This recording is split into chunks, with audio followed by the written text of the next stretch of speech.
Anem amb l'activitat 30 del tema 1 de l'àtom del llibre digital Science Beat. Aquesta activitat equival a l'activitat 1 de la diapositiva 13 del mateix tema.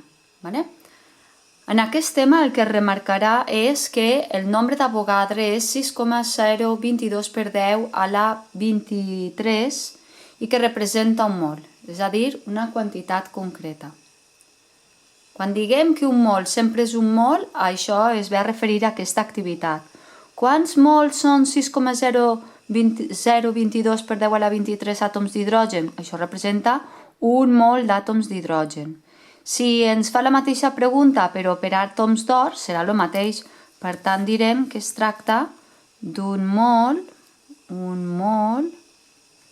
d'àtoms d'or. Diu quants mols són 6,022 per 10 a la 23 molècules d'aigua. Ara el concepte és una mica diferent, però continua sent el mateix. Seria, per tant, un mol d'àtoms d'hidrogen. Un mol d'àtoms d'hidrogen. Llavors, ara després ens fan la pregunta al revés. Pregunta. Diu, quants àtoms n'hi ha en un mol de plom? Doncs del mateix.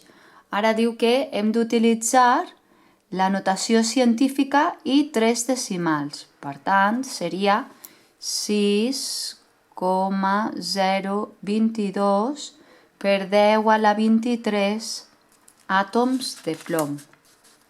Si continuem amb les activitats, a continuació direm que si tenim un mol d'oxigen, pregunta quants àtoms d'oxigen són? El mateix, un mol d'àtoms d'oxigen seria 6,022 per 10 a la 23 àtoms d'oxigen.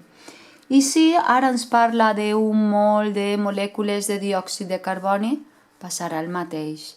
Direm que un mol de molècules de diòxid de carboni seran 6,022 per 10 a la 23 molècules de diòxid de carboni.